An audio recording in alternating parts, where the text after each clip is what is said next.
हदीस से ये पता चलता है, हमें सही हदीस से पता चलता है कि कुर्ब क़यामत में जब मुसलमान बहुत कसमा पुरसी में होंगे तो खुरासान से लश्कर उठेगा। खुरासान ये अफगानिस्तान और ईरान का हिस्सा, इस इलाके को नबी सल्लल्लाहु अलैहि वसल्लम के दौर में खुरासान कहा जाता है, जिसमें कंधार भी आता है, ईरान का भी हिस्सा आता है इसमें। तो यहाँ से लश्कर उठेगा, मुजाहिदीन लड़ेंगे, बहुत बड़ी तादाद में दुनिया में जिहाद होगा क्योंकि मुसलमान जुल्म की चक्की में पिस के तंग आ चुके होंगे और लड़ते लड़ते हदीस में आता है इतनी बड़ी बड़ी लड़ाइयाँ होंगी कि 1/3 मुसलमान शहीद हो जाएंगे उसमें, 1/3 मुजाहिदीन जो लड़ने वाले होंगे, और 1/3 जो होंगे वो मैदान जंग से भाग जाएंगे और 1/3 को अल्लाह फतह अता फरमाएगा। तो जो 1/3 मैदान जंग से भाग जाएंगे, नबी सल्लल्लाहु अलैहि वसल्लम ने फरमाया उनकी तौबा कभी कबूल नहीं होगी। जो 1/3 शहीद हो जाएंगे वो अफजल तरीन शुहदा होंगे उस वक्त के, और 1/3 को अल्लाह ताला गलबा अता फरमाएंगे। एक वाकया तो हमें कुर्ब क़यामत में नबी सल्लल्लाहु अलैहि वसल्लम से ये मिलता है सही हदीस से। दूसरा हमें ये मिलता है कि कुर्ब क़यामत ही में मुसलमान कसमा पुरसी का शिकार होंगे, तो तलाश करेंगे हजरत महदी को, क्योंकि हजरत महदी वो शख्सियत हैं जिन पे तमाम नेक लोग जमा हो जाएंगे और वो मुसलमानों की मैदान जंग में कमांड करेंगे, जिहाद में कमांड करेंगे। तो उनको बैतुल्लाह में तलाश किया जाएगा। वो रसूलुल्लाह सल्लल्लाहु अलैहि वसल्लम की औलाद में होंगे और लोग उनको पहचान लेंगे, अहलुल्लाह पहचान कर उनको अपना अमीर बनाएंगे और उनकी क़यादत में फिर लड़ाई और जिहाद शुरू होगा। और ये लड़ाई जब दिमिश्क में लड़ाई हो रही होगी तो दिमिश्क में असर की नमाज के वक्त हजरत महदी, मैंने जो ये कहा कि दिमिश्क में लड़ाई हो रही होगी, मकसद ये नहीं है कि दिमिश्क कोई मैदान जंग बना हुआ होगा, मकसद ये है कि वो मुजाहिदीन का लश्कर दिमिश्क में होगा असर की नमाज के वक्त। लड़ाई चाहे किसी और मैदान में हो रही हो, लेकिन हदीस में हमें दिमिश्क का तस्करा मिलता है। तो दिमिश्क में हजरत शाम का तस्करा मिलता है और जो कराइन हमें मिलते हैं वो दिमिश्क की एक खास मस्जिद है। वो मस्जिद हजरत मुफ्ती तकी उस्मानी साहब और मुफ्ती रफ़ी उस्मानी साहब ने उसको हाईलाइट भी किया, लेकिन वो यकीनी नहीं है, ये खूब समझे, उन्होंने उसका भी तबसरा किया कि इसके बारे में कोई यकीन नहीं है। तो हजरत महदी असर की नमाज पढ़ा रहे होंगे, लोग इमामत में आपके पीछे खड़े होंगे, यहाँ तक कि मस्जिद के मीनार पर आज भी वो मीनार मौजूद है जिसके बारे में गालिब गुमान है कि ये वो मीनार है जहाँ हजरत ईसा अलैहिस्सलाम नाजिल होंगे। गालिब गुमान के दर्जे में कहा जा सकता है, वरना फिर उसी के अड़ोस पड़ोस में कोई मस्जिद होगी। मेरा अगर शाम जाना हुआ तो इंशाल्लाह मैं इरादा है कि मैं व्लॉग में उस मस्जिद का भी तस्करा करूंगा, उस जगह का भी तस्करा करूंगा, लेकिन मैं पहले ये बात बता दूं कि वो 100% यकीनी नहीं है। ऐसा ना हो कि उस मस्जिद के मीनार पे चढ़ के लोग जो है वो उसके कोई मीनार को ही चाटना शुरू कर दें तबर्रुक के तौर पे।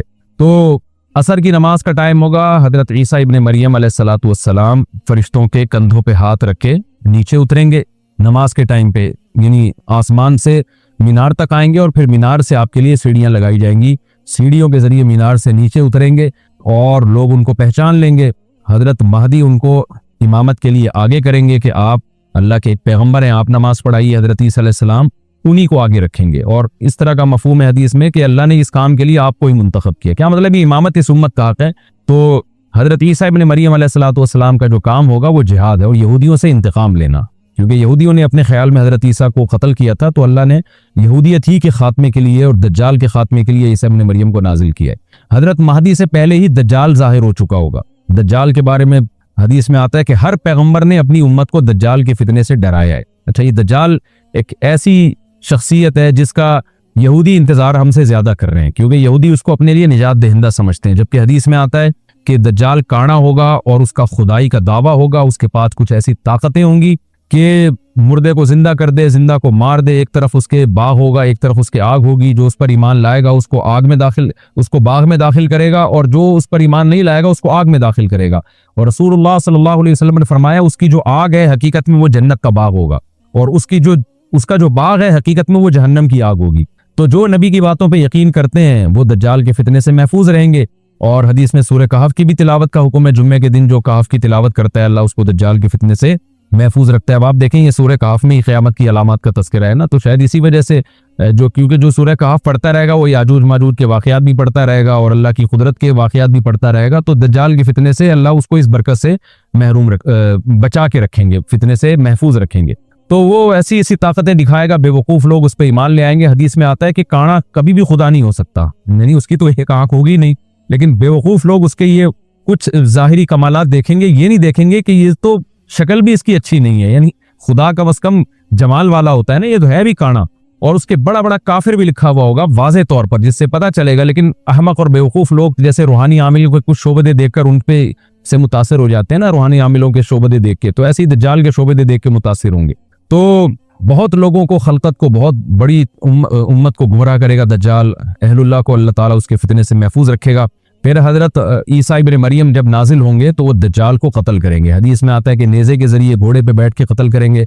उलमा ने इस हदीस का दो मतलब बयान किए हैं कि या तो इसका मतलब यही है कि वाकई घोड़े पे बैठेंगे, नेज़ा इस्तेमाल करेंगे, और ज़मीन जो है वो इतनी पहले उससे जंगें हो चुकी होंगी कि लोग दोबारा तलवारों घोड़ों की तरफ आ जाएंगे। इस बात का इम्कान है। हर मुल्क एटमी ताकत बन चुका है, तो अगर ये एटम बम सारे मुल्क आपस में चला दें तो हम दोबारा गधे घोड़ों वाली जिंदगी पर आ जाएंगे। टेक्नोलॉजी सारी तबाह बर्बाद हो जाएगी, इंसान की तरक्की। तो इस बात का भी इम्कान है कि कोई इससे पहले हो सकता है कोई ऐसी जंग अजीम हो कि इंसानियत दोबारा पहाड़ों पत्थरों के दौर में आ जाए। लेकिन जाहिर ये मालूम होता है कि रसूलुल्लाह सल्लल्लाहु अलैहि वसल्लम ने जो कलाम किया है, जाहिर है उस दौर के लिहाज से जो लोगों के जहां तक जो लोगों की मेंटल अप्रोच है वहां तक, तो नबी सल्लल्लाहु अलैहि वसल्लम मिसाइल या और टैंकों का तस्करा करते तो क्या समझ में आता है? तो घोड़े से मुराद है जो उस जमाने का घोड़ा होगा, और नेज़े से मुराद है उस जमाने का जो असलहा होगा, क्योंकि नेज़ा नबी के दौर का एक मुनासिब असलहा था और घोड़ा नबी के दौर की मैदान जंग की एक मुनासिब सवारी थी। तो इससे ये भी पता चलता है कि हो सकता है ईसा इब्न मरियम नेज़े के बजाय कोई क्लाशनकोफ का इस्तेमाल कर लें, तो यानी वो नेज़ा जो है वो उस क्लाशनकोफ की जो भी असलहा उस वक्त हजरत ईसा इब्न मरियम इस्तेमाल करेंगे उसकी एक ताबीर है। तो इसका भी पूरा इम्कान है। तो हमें बहरहाल इतना ईमान हमारे लिए ज़रूरी है कि दज्जाल को कत्ल करने वाली जो ज़ात है, जो शख्सियत है, वो ईसा इब्ने मरियम अलैहिस्सलातु वस्सलाम है। तो हज़रत ईसा के ज़रिए अल्लाह ताला दज्जाल को कत्ल करेंगे और हज़रत ईसा की क़ियादत में ज़बरदस्त जिहाद होगा। हदीस में आता है कि ईसा इब्ने मरियम इस दुनिया को अमन से भर देंगे। इतना अमन हो जाएगा और इतनी माली फरावानी होगी, इतनी माली, क्योंकि दुनिया में माल बहुत है, डिस्ट्रीब्यूशन सही नहीं है, जो तकसीम है ना माल की वो जालिमाना है, जिसकी वजह से गरीब गरीब से गरीब तर है, अमीर अमीर से अमीर तर है। हज़रत ईसा इब्न मरियम ऐसा निज़ाम कायम करेंगे कि जिससे माल की सही तकसीम, और लोग उठेंगे, ज़कात का मुस्तहिक तलाश करेंगे और लोगों को ज़कात का मुस्तहिक नजर नहीं आएगा, गरीब तलाश करना मुश्किल हो जाएगा। यानी एक आदमी, हदीस के मफहूम है कि ज़कात लेके घूमता रहेगा और उसको कोई गरीब नहीं मिलेगा, इतनी माली फरावानी हो जाएगी। फिर तिरमिज़ी की रिवायत में आता है कि अल्लाह की तरफ से बरकतें ऐसी नाजिल होंगी कि बड़े बड़े अनार पैदा होंगे, बड़े बड़े अंगूर पैदा होंगे, ज़मीन अपनी बरकतें खोल देगी, और हज़रत ईसा अलैहिस्सलाम खिंजीर को भी दुनिया से ख़त्म कर देंगे, खिंजीर की नस्ल को ख़त्म कर दिया जाएगा। वयज़उल जिज़िया, और जिज़िया का निज़ाम ख़त्म, इम्मल इस्लाम व इम्मल सैफ, या तो तलवार या इस्लाम, इसके अलावा नहीं। तो नबी सल्लल्लाहु अलैहि वसल्लम को अल्लाह ने जिस मकसद के लिए दुनिया में भेजा था, उस मकसद की जो तकमील है वो ईसा इब्ने मरियम के जरिए। बाकी इसमें हिकमतें क्या हैं, इस पर मेरे अलग से बयानात मौजूद हैं कि अल्लाह ने हज़रत ईसा इब्ने मरियम का इंतखाब क्यों किया इस काम की तकमील के लिए, इसी उम्मत में कोई क्यों मुंतखब नहीं कर लिया, या ये कि पैगम्बर सल्लल्लाहु अलैहि वसल्लम ही के जरिए पूरी दुनिया में इस्लाम को गालिब कर दिया जाता, इसमें क्या हिकमतें हैं, इस पर मेरे अलग से बयानात मौजूद हैं। अभी तो मैं कोशिश करता हूँ कि तफसीर से मैं जो टू द पॉइंट बात है उससे यहाँ इस लेक्चर में ना हटूं। तो उसी वक्त में हज़रत ईसा इब्न मरियम उसको याजूज माजूज को कत्ल करेंगे और दुनिया इंसाफ से भर जाएगी, और अल्लाह ताला ने जो पैगम्बरों को दुनिया में भेजा था उसका मकसद कैफियत और कमियत दोनों लिहाज से हासिल हो जाएगा। उसके बाद फिर आहिस्ता आहिस्ता दुनिया में जवाल शुरू होगा, और फिर जब पूरी दुनिया के लोग जवाल का शिकार होते होते कुफ्र की तरफ जाएंगे, गुनाहों की तरफ, और हदीस में आता है जब तक एक शख्स भी अल्लाह का नाम लेने वाला होगा इस दुनिया पर क़यामत नहीं आएगी। यहाँ तक कि आखिरी शख्स जब दुनिया से उठेगा जो अल्लाह का नाम लिया करता था, तो उसके बाद अल्लाह ताला सूर फूकेंगे, जिब्रील को हुक्म देंगे सूर फूकने का, और इस दुनिया को तबाह बर्बाद कर दिया जाएगा। तो आगे कुरान कहता है वनुफिख़ फ़िस्सूर, और फिर सूर में फूका जाएगा, फ़जमअनाहुम जमआ, फिर हम इन तमाम इंसानों को जमा कर देंगे। वअरज़ना जहन्नम यौमइज़िन लिलकाफ़िरीन अर्ज़ा, और क़यामत के दिन हम जहन्नम को यौमइज़िन, जिस दिन ऐसा होगा यानी जिस दिन सूर फूका जाएगा, ये दूसरा सूर मुराद है, लिलकाफ़िरीन अर्ज़ा, काफिरों के सामने पेश कर देंगे। अल्लज़ीना कानत अयुनुहुम फ़ी ग़िताइन अन ज़िक्री, ये वो लोग हैं जिनकी आंखें मेरी याद से पर्दे में पड़ी हुई थी, यानी मेरी याद की चीजें उनको नजर ही नहीं आती थी, गफलत में पड़ी हुई थी जिनकी आंखें। वकानु ला यस्ततीऊन समआ, और ये सुनने की सलाहियत भी नहीं रखते थे, ना हक बात सुनते थे ना हक देखते थे, बस अपने ख्वाहिशात की जो चीजें हैं वो इनको अच्छी लगती थी और वही इनको समझ में आती थी। तो ये हमारा रुकू अल्हम्दुलिल्लाह कंप्लीट हो गया। इस रुकू में हमें बहुत सारे असबाक मिलते हैं, मैं नंबरवार उसको मुख्तसरन बयान कर देता हूँ। पहली बात तो ये कि देखें अल्लाह ताला ने कैसे कैसे बादशाह दुनिया में भेजे और कितने पावरफुल बादशाह। हज़रत ज़ुल्करनैन का नाम ही कर्न वाला, दो किनारों वाला, जमीन के बहुत बड़े हिस्से को हज़रत ज़ुल्करनैन ने फतह किया।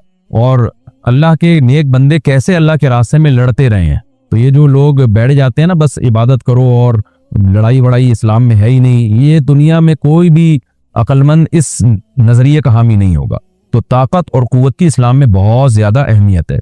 इससे हमें ये भी पता चलता है कि अपने मुल्क की, खास तौर पर इस्लामी मुल्क की जो फौजी कुव्वतें हैं, जो फौजी ताकतें हैं, उनकी हमें कदर करनी चाहिए। क्योंकि अगर कोई भी मुल्क अस्करी लिहाज से कमजोर हो जाए, क्योंकि अल्लाह ताला तो जो अस्करी लिहाज से ताकतवर कौमें थी, अल्लाह ने उनका कितना तस्करा किया। हाँ, वो अल्लाह के बागी ना हो, तो इस्लामी मुल्क में कोई भी इस्लामी कंट्री है, चाहे सऊदी अरब है, चाहे पाकिस्तान है, चाहे तुर्की है, कोई भी इस्लामी कंट्री है, उसकी फौज की कदर करनी चाहिए, क्योंकि उसी की वजह से मुल्क का बॉर्डर महफूज होता है। अगर मुसलमान अस्करी लिहाज से कमजोर होना शुरू हो जाए तो काफिर हमें गाजर मूली की तरह काटना शुरू कर दें, इस्लाम दुश्मन कुव्वतें हमें खा जाएं, खत्म कर दें हमें खा के।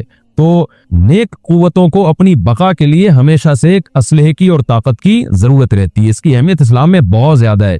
मूसा अलैहिस्सलाम के बाद कितने बड़े बड़े जंगी कमांडर पैदा हुए। जुल्करनैन का अल्लाह ने कैसा तस्करा किया। जुल्करनैन की इबादत का कहीं भी तस्करा नहीं, हालांकि वो बड़े इबादत गुजार भी थे। दाऊद अलैहिस्सलाम की इबादत का तस्करा भी है, उनकी तलवार और ताकत का तस्करा भी है। तो अल्लाह ताला जहां इबादत का तस्करा करते हैं तो ताकत और कुव्वत का भी तस्करा करते हैं। इससे अस्करी लिहाज से अपने आप को मजबूत करने की अहमियत का हमें पता चलता है कि इस्लाम में इसकी बड़ी अहमियत है। किसी भी इस्लामी मुल्क की फौज का मोराल किसी भी लिहाज से डाउन नहीं होना चाहिए, और अस्करी लिहाज से वो किसी भी लिहाज से कमजोर नहीं होनी चाहिए, और उसको चाहिए कि आइदु लहुम मस्ततातुम मिन कुव्वा पर अमल करे। कि कुरान कह रहा है रोज बरोज अपनी ताकत और कुव्वत में इजाफा करने की कोशिश करो। इससे मुस्लिम कौम को कभी भी गाफिल नहीं होना चाहिए, और कोई भी ऐसा काम जिससे मुसलमान कुव्वतें और ताकतें कमजोर होना शुरू हो जाए, इस काम से हमें बचना चाहिए। दूसरी बात हमें ये पता चली कि अल्लाह ताला ने अहले इस्लाम के जिम्मे पूरी दुनिया की जिम्मेदारी लगाई है, किसी एक मुल्क की नहीं। जितने भी पैगंबर आए हैं, जब वो दुनिया फतह करना शुरू की है तो कहीं रुके नहीं है वो कि भाई यहां तक, इससे आगे नहीं जाना। उनकी सलाहियत ही खत्म हो गई हो, वसाइल ही खत्म हो गए हो तो अलग बात है। तो पूरी दुनिया है जिसमें अल्लाह के दीन को गालिब करना है। अब उसका तरीका क्या होगा, जाहिर है जो जिस जमाने में सूटेबल तरीका हो वो इख्तियार किया जाएगा। तो हजरत जुल्करनैन पहले इंतहाई मशरिक की तरफ गए हैं, जहां सूरज निकलता है, तो वहां से जहां से आबादी शुरू हो रही है, और उनका ख्याल था कि अब आगे आबादी नहीं हो, तो फिर जाके स्टॉप किया है। मगरिब में भी ऐसे ही, शुमाल में भी ऐसे ही। तो हमें जब देखते हैं कि जब सहाबा कराम ने दुनिया फतह करना शुरू की है, तो हमें मुसलमान कमांडरों में भी ऐसे वाकयात मिलते हैं कि वो इलाके फतह करते करते समंदर के किनारे पहुंचे, और उन्होंने समंदर को देख के कहा कि तेरे आगे भी आबादी होती ना तो हम अल्लाह का कलमा वहां भी बुलंद करते। तो ये दौर था मुसलमानों का, और ये ईसा इब्न मरियम दोबारा फिर वही करेंगे, पूरी दुनिया को फतह करेंगे। तो हज़रत जुल्करनैन के इस वाक़े से पता चलता है कि पूरी दुनिया की जिम्मेदारी अल्लाह ने हमेशा से अहलुल्लाह पे लगाई है, और वो पूरी दुनिया में अल्लाह के दीन को गालिब करने की कोशिश में हमेशा से लगे रहे। तीसरी बात हमें पता चलती है कि असबाब और वसाइल की अहमियत। हज़रत जुल्करनैन ने जब इतना जबर पहाड़ों के बीच में इतना यानी लोहे की प्लेटें लगा के, तांबा पिघला के आहनी दीवार बनाई है, तो खुश हुए, हादा रहमतुम मिर रब्बी, ये मेरे रब की रहमत है। तभी तो अल्लाह का शुक्र अदा किया ना, खुशी पे शुक्र अदा किया जाता है। तो इससे ये भी पता चलता है कि साइंस और टेक्नोलॉजी, देखें ये काम टेक्नोलॉजी के बगैर मुमकिन नहीं था। तभी तो उस कौम ने कहा ना जुल्करनैन से कि हम पैसे आपको देंगे, लेकिन हमारे पास वो वसाइल नहीं है, वो टेक्नोलॉजी नहीं है हमारे पास। और बजाहिर ऐसा लगता है कि इनके पास लोहा भी था, तांबा भी था, क्योंकि हजरत जुल्करनैन अब ये तो नहीं है ना कि जमीन के मशरिक की तरफ दोबारा लोहा जमा करने गए हों, तो वहीं से जो कुछ होगा निकाला होगा। तो वसाइल इस कौम के पास थे, टेक्नोलॉजी नहीं थी कि उस लोहे को और उस तांबे को पिघला के दोनों पहाड़ों के बीच में प्लेटें कैसे बनानी है, और इनको कैसे उनके बीच में तांबा करके कहानी दीवार बनाई है, ये टेक्नोलॉजी इनके पास नहीं थी।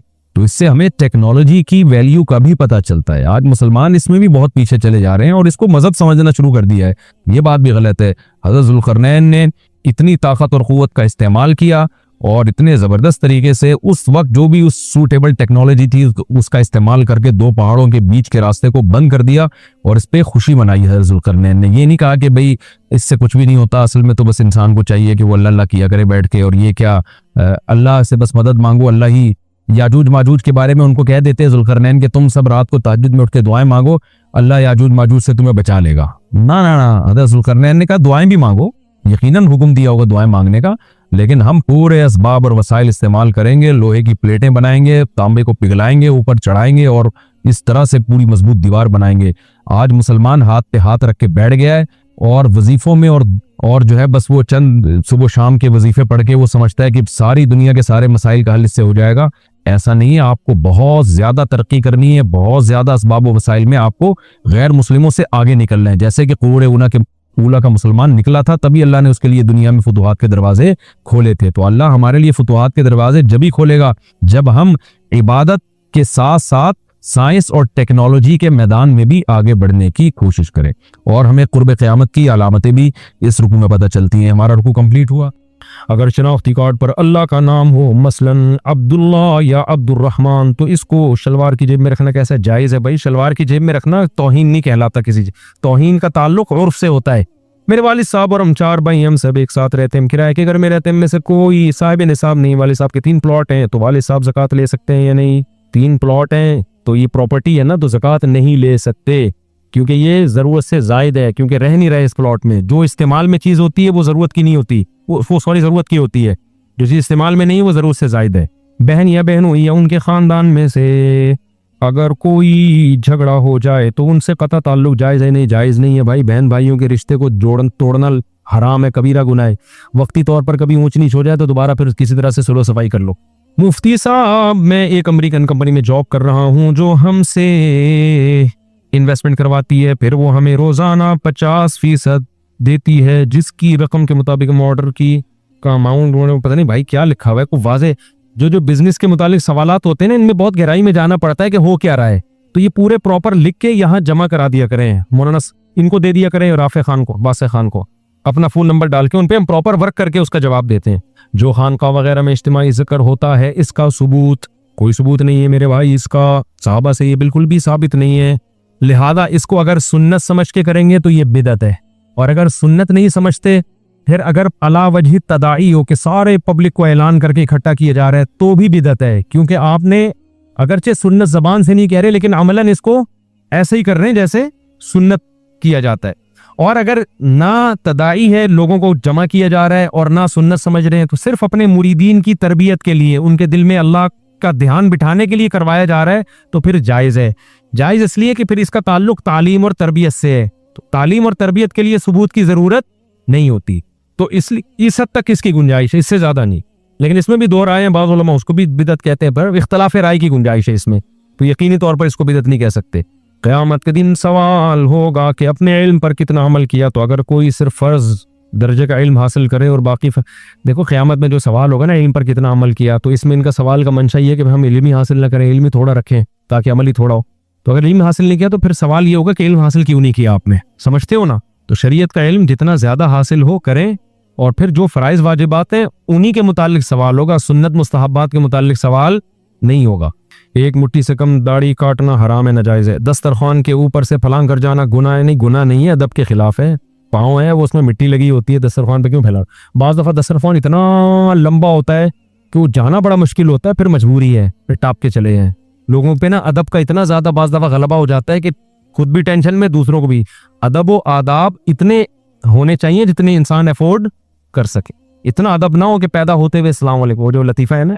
अच्छा, दस्तरखान अगर म्यूज़िक हराम है तो कौमी तराने में भी तो म्यूज़िक होता है। म्यूज़िक के दर्जात होते हैं। एक म्यूज़िक होता है जो बिल्कुल आला दर्जे का, गाने बजाने का, जिसमें फुदक रहे होते हैं, बिल्कुल हराम है।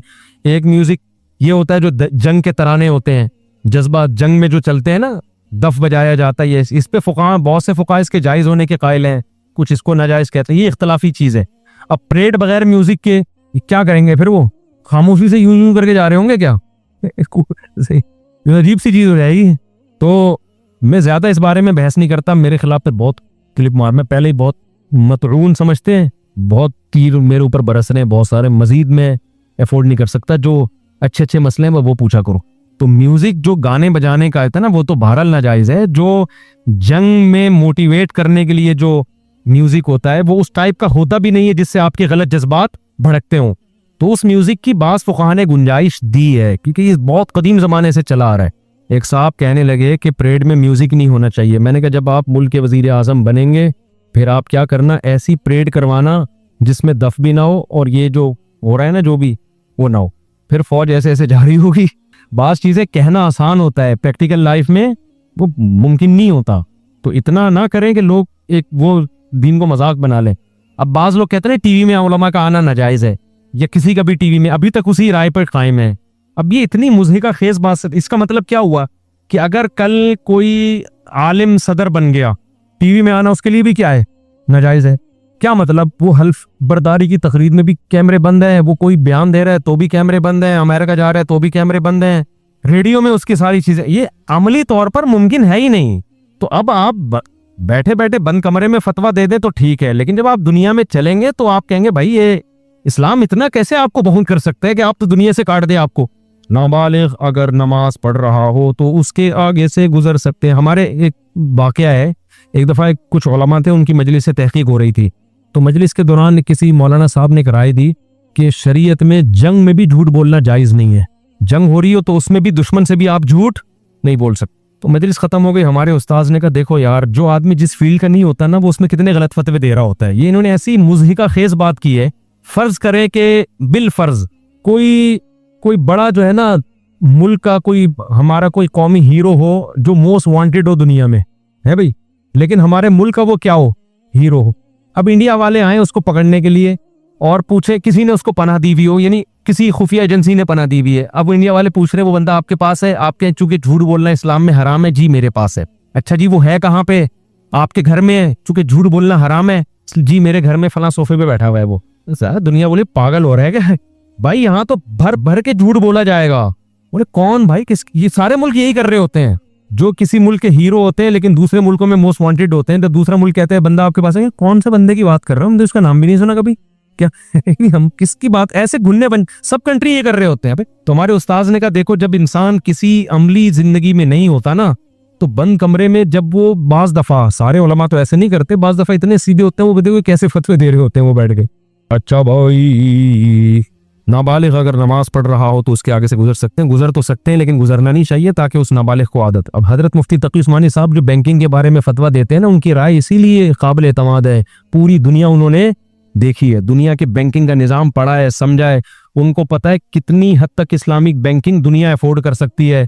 लोग क्या कहते हैं, वो वाली इस्लामिक बैंकिंग होनी चाहिए जो हजरत उमर के दौर में थी, उनको पता है ये नहीं चल पाएगी यहाँ पे, तो इसलिए उनका फतवा हम कहते हैं बैंकिंग के बारे में वो ज्यादा। बाज उलमा कहते हैं ना इस्लामिक बैंकिंग नाजायज है, हजरत मुफ्ती तकी साहब क्या कहते हैं, जायज। हम कहते हैं उनका फतवा, मुफ्ती तकी साहब का फतवा यहाँ ज्यादा माना जाएगा। पूरी दुनिया देखी, उन्होंने हर चीज से वाकिफ हैं।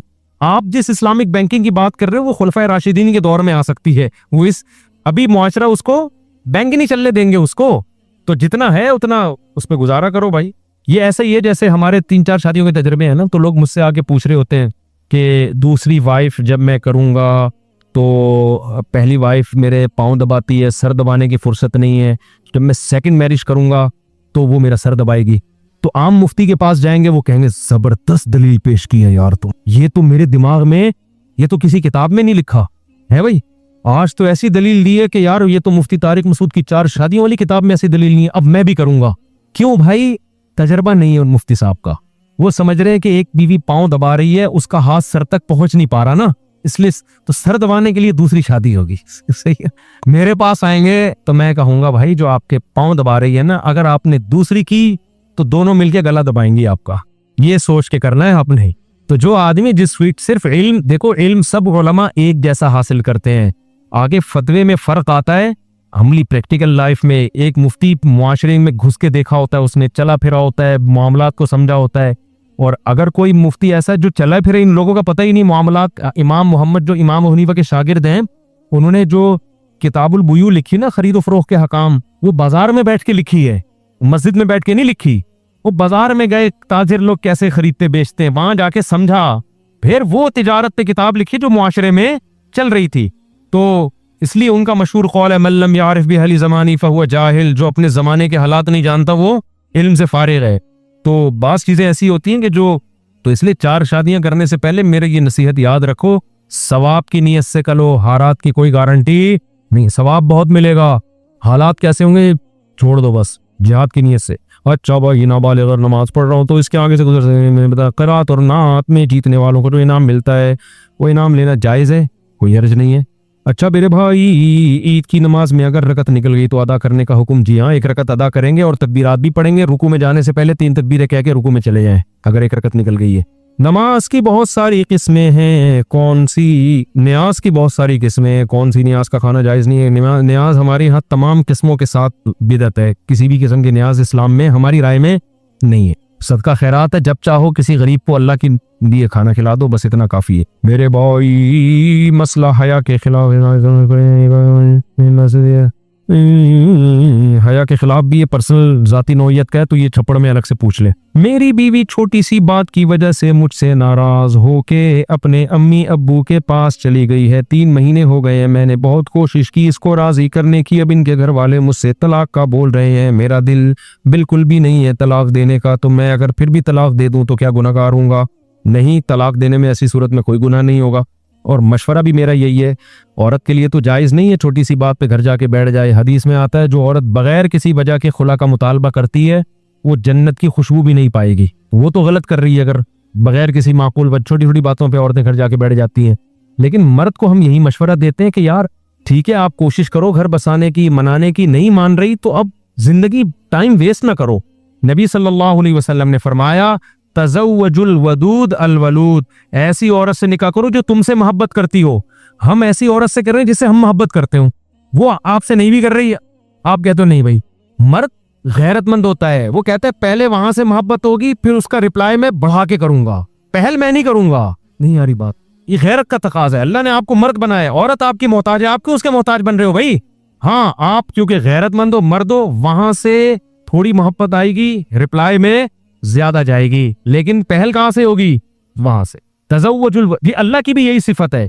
अल्लाह क्या कहते हैं? हदीस में आता है, अल्लाह कहते हैं, बस ये सवाल करके मैं बहुत टाइम हो गया है। हदीस में आता है, अल्लाह कहता है कि जो मेरी तरफ एक बालिश आता है मैं उसकी तरफ एक हाथ आता हूं, जो मेरी तरफ एक हाथ आता है मैं उसकी तरफ बा आता हूं, 2 हाथ, जो चल के आता है मैं दौड़ के। पहल कहां से हो रही है? बंदे की तरफ से। पहल अल्लाह नहीं करता। हाँ, आप चल के आए तो अल्लाह की तरफ से रिप्लाई बड़ा जानदार होता है। अल्लाह चल के नहीं, फिर अल्लाह दौड़ के आता है, क्योंकि वो हाकिम है ना, अल्लाह हाकिम है। तो मर्द भी क्या है? महकूम है या हाकिम है? मुंह हिला लो थोड़ा सा, बस छुट्टी हो रही है आपको। हाकिम है तो मर्द का सीना बड़ा होता है। वो कहता है बेगम थोड़ी मोहब्बत करोगी, जवाब में आसमान से तारे तोड़ के ले आऊंगा, जान दे दूंगा तुम्हारे लिए। करते भी गैरतमंद मर्द ऐसे ही करते हैं। लेकिन अगर उधर से नहीं है भाई, हम किसी के पीछे भागने वाले नहीं है। ऐसा ना हो कि बीवी गई और आपको भागने वाले नहीं। थोड़ा सा तो कोशिश करो मनाने की, वाज़ दफ़ा गलतफहमियां होती हैं, लेकिन पागल हो जाना उसके पीछे। हमारे एक दोस्त ने अपना वाकया सुनाया कि उनकी वाइफ उनको छोड़ के चली गई, बहुत इंतजार करते रहे, वो बड़ा याद करते थे। तो कहते हैं कि मैंने एक दिन इरादा, मैं उसके लिए, वो साहब मुझे अपना वाकया खुद सुना रहे थे कि मैं उसके लिए बड़ी दुआएं मांगता है, अल्लाह वो आ जाए, अल्लाह वो आ जाए। कह रहे एक दिन मैंने इरादा किया आज मैं 2 रकत पढ़ के अल्लाह के सामने इतना रोऊंगा कि बस आ जाए वो। कहते मैं 2 रकत पढ़ने के लिए भी उठ ही रहा था, मैंने कहा बहुत गिड़गिड़ा के मांग। उनको अपनी बीवी से बड़ी मोहब्बत ना, और बीवी लिफ्ट कराने के लिए तैयार नहीं, वो इतनी होशियार, वो कह रही जाओ हम नहीं आ रहे। तो इन्होंने क्या क्या कह रहे हैं, जब मैं उठने लगा ना बहुत ज्यादा रोने धोने के लिए, अल्लाह से बहुत मांगूंगा, तो मैं एक किताब सामने रखी थी हजरत हकीम अख्तर साहब रहमहुल्लाह ताला की, बड़े बुजुर्ग थे अल्लाह वाले। कह रहे मैं कभी किताब पढ़ता भी नहीं था, मेरा मामूल भी नहीं था, पता नहीं मैंने नमाज से पहले वो किताब एकदम खोल के देखी क्या लिखा है इसमें। तो जैसे ही खोली ये सफ़ा सामने आया, उसमें हजरत हकीम अख्तर साहब का बयान चल रहा था। उसमें लिखा हुआ था देखो जो बीवी भाग जाए और मनाने पे भी वापस ना आए उसके पीछे मत जाओ, उसके पीछे जाना मर्द की मर्दानगी और गैरत के खिलाफ है। और फिर आगे लिखा हदीस में आता है तज़व्वजुल वदूद अल वलूद, ऐसी औरत से निकाह करो जो तुमसे मोहब्बत करे और तुम्हें औलाद भी कसरत से दे, क्योंकि मोहब्बत होती है तो औरत चाहती है मेरे मियाँ से औलाद हो, घर बसे मेरा। जिसका भागने का प्रोग्राम हो एक आध के बाद कहते पता नहीं यार रहना भी है कि नहीं रहना, इतने बच्चे लेके कहाँ जाऊंगी मैं। हर औरत नहीं, लेकिन बाज़ दफा जो बयान नहीं सुन रही, ठीक है ना। तो आपने तो कह रहे जब वो वदूद ही नहीं है, वदूद का मतलब मोहब्बत वाली नहीं, टूट के चाहने वाली। वदूद कहते बहुत ज्यादा मोहब्बत वाली। तो कहते यार मैंने इरादा किया मैं कि अल्लाह ने मेरे लिए कहलवाया है कि क्यों मैं उसके पीछे रो रहा हूँ यार, छोड़ो गई तो गई, जितनी भी खूबसूरत हो, जितनी भी खानदानी हो, क्या करना है। तो जब आपसे मोहब्बत ही नहीं है उसको, तो मर्द में अल्लाह ने गैरत रखी है, इधर से थोड़ी इधर से ज्यादा। अब इतनी गैरत ना दिखाओ कि उधर से मोहब्बत का इजहार और इधर से इस्तिगना हो रहा है कि जाओ ये मैं डायलॉग से बिल्कुल मुतासिर नहीं होता, ये डायलॉग से किसी और को ये बदअखलाकी है। ये क्या है? बदतमीजी और बदअखलाकी। बाज लोगों में तकब्बुर होता है, वो बीवी से मोहब्बत का इजहार नहीं करते और समझते ही हमारी गैरत है। ये गैरत नहीं है, ये क्या है? तकब्बुर है। नबी से ज्यादा गैरतमंद कौन होगा भाई? हमारे नबी हजरत आयशा से मोहब्बत का इजहार कैसे कर रहे हैं? अम्मी आयशा कहती है मैं बर्तन में जहां से मुंह लगा के पानी पी रही हूँ ना, तो नबी उसी जगह को बर्तन को घुमाते थे बर्तन को घुमा के उसी जगह होंठ रखते थे जहां अम्मी आयशा रजी अल्लाह ताला अन्हा के होंठ आए हो, उसी जगह से मुंह लगा के पानी पिया करते थे। तो किस कदर मोहब्बत का इजहार है। तो इसलिए ये तकब्बुर है कि उधर से मोहब्बत के इजहार हो रहे, इधर से आपका कोई डायलॉग ही पार्सल नहीं हो रहा, उसे फूल वूल आ रहे हैं SMS के जरिए, इधर से करेले जा रहे हैं। लेकिन पहल कहाँ से होगी? वहां से होगी। अगर वहां पहल नहीं है तो थोड़े दिन कोशिश करो मनाने की, समझाने की। नहीं आ रहे तो भाई मिट्टी डालो यार, और बड़े गम है। ऐसी बहुत लड़कियां मार्केट में कम नहीं है भाई, बहुत है मार्केट में, औरतें बहुत हैं, अच्छी अच्छी औरतें पे कब्जा। फिर वो दोबारा से, फिर मैं जब 4 शादी की बात करूँ तो पूरी डिटेल में दोबारा से शुरू हो जाता हूँ मैं फिर। तो इसलिए यहीं स्टॉप कर देते हैं, ठीक है। अल्लाह ताला समझने की, अमल की तौफीक अता फरमाए। वमा अलैना इल्लल बलाग।